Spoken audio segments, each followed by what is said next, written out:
Jesus Ama, maraming salamat po sa gabi ito. Na Panginoon, kahit Panginoon may bagyo, Panginoon, narito kami sa iyong tahanan upang ikaw aming papurihan at pasalamatan. Panginoon, gabayan mo kami sa pagsamba namin sa gabi ito na walang anuman sa gabal, Panginoon.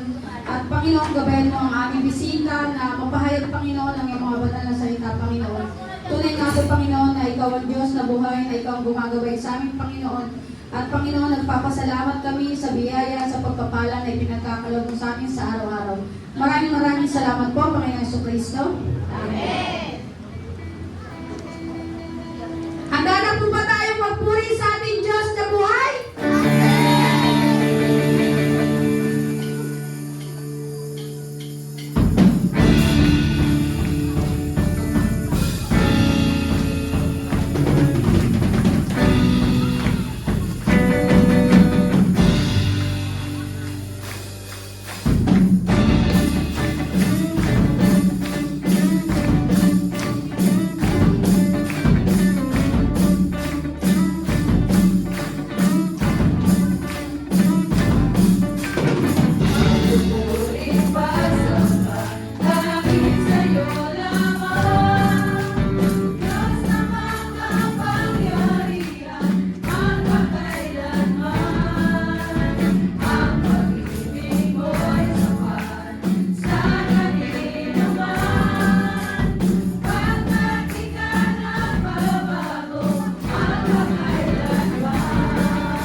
mo sa iyong harapan upang ikaw aming papurihan at pasalamatan.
ang aming pagsama sa gabi nito. At Panginoon, bigyan mo kami ng karunungan. Natatanggapin namin, Panginoon, ang iyong mga banal na salita, Panginoon. Panginoon, tunay nga po, Panginoon, na ikaw, Panginoon, ang gumagabay sa bawat isa tayo ito, Panginoon. Na Panginoon, kahit Panginoon ay umulat, Panginoon, kahit kami sa iyong tahanan, upang ikaw aming papurihan at pasalamatan. At Panginoon, nagpapasalamat din po kami sa aming mga bisita, Panginoon, na nakarating sila ng ligtas sa iyong tahanan, Panginoon. Duway sa oras na ito, Panginoon, pangunahan mo po ang magsasalita ng iyong mga banal na salita. At Panginoon, gabayan mo siya ng mapahayag, ng maayos at mahusay ang iyong mga banal na salita, Panginoon, upang kami mga anak mo, Panginoon, ay maluwahan at may sa buhay ito. At Panginoon, nagpapasalamat kami sa biyaya, sa pagpapala na iyong pinagkakalob sa aming Panginoon. Tunay nga po, Panginoon, na ikaw, Panginoon, ang Diyos na buhay, Panginoon, na gumagabay sa aming Panginoon. At Panginoon, dalahin ko sa gabi nito, Panginoon, na lahat na may karamdaman, Panginoon, alam ko, Panginoon, na ikaw, Panginoon, ang Diyos na makapangyarihan sa lahat na hilumin mo, Panginoon, kanilang karamdaman, Panginoon. At Panginoon, sa mga member ng Church, Panginoon, naway gawain mo kami sa araw-araw namin, Panginoon. At Panginoon, patawarin mo kami, Panginoon, sa aming mga nagagawang kasalanan. Sa salita man o sa gawa, Panginoon, patawad mo, Panginoon. Yes, Lord, hallelujah, Jesus. Tunay nga po, Panginoon, na ang kapurihan, Panginoon, ay tinataas namin sa pangalan ni Jesus.